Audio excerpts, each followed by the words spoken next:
Η ελληνική μυθολογία είναι μια πλούσια και περίπλοκη συλλογή ιστοριών που χρησιμοποιούσαν οι αρχαίοι Έλληνες για να εξηγήσουν τον φυσικό κόσμο, την ανθρώπινη φύση και την προέλευση των εθήμων και παραδόσεών τους. Κεντρικό ρόλο στη μυθολογία αυτή έχουν οι θεοί και οι θεές που πιστευόταν ότι κατοικούσαν στον Όλυμπο.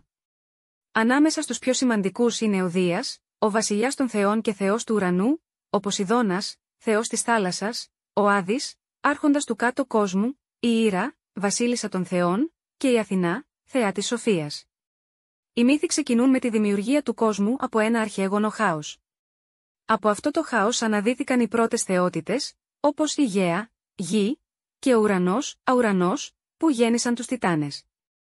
Ένας από τους Τιτάνες, ο Κρόνος, ανατράπηκε από τον γιο του Δία, ο οποίος εγκαθίδρυσε την κυριαρχία των Ολύμπιων θεών. Αυτή η κοσμική πάλη μεταξύ των Τιτάνων και των Ολύμπιων αποτελεί ένα επαναλαμβανόμενο θέμα σε πολλούς μύθους, συμβολίζοντας τη μετάβαση από το χάος στην τάξη. Η ελληνική μυθολογία είναι αξιοσημείωτη για τους ανθρωπομορφικούς θεούς της, που διαθέτουν ανθρώπινες ιδιότητες και αδυναμίες. Βιώνουν αγάπη, ζήλια, θυμό και εκδίκηση, γεγονός που τους καθιστά σχετικούς με τους ανθρώπους. Οι θεοί αυτοί συχνά αλληλεπιδρούν με τους ανθρώπους, άλλοτε βοηθώντας τους και άλλοτε τιμωρώντας τους.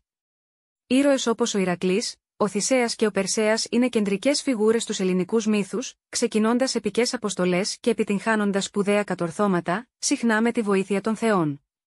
Ένας από τους βασικούς μύθους στην ελληνική μυθολογία είναι ο μύθος της Δήμητρας και της Περσεφόνης, που εξηγεί τον κύκλο των εποχών.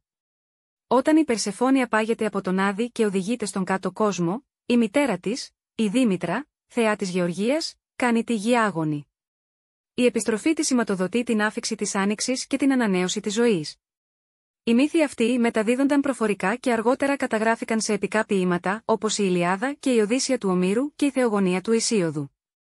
Τα έργα αυτά παρέχουν μια εικόνα για τις πεποιθήσεις και τις αξίες της αρχαίας ελληνικής κοινωνίας, ενώ έχουν ασκήσει βαθιά επίδραση στη δυτική λογοτεχνία και τέχνη. Η ελληνική μυθολογία συνεχίζει να αποτελεί πηγή έμπνευσης στον σύγχρονο πολιτισμό, όπως φαίνεται σε βιβλία, ταινίες και διάφορες μορφές τέχνης, αποδεικνύοντας τη διαχρονική της γοητεία και σημασία.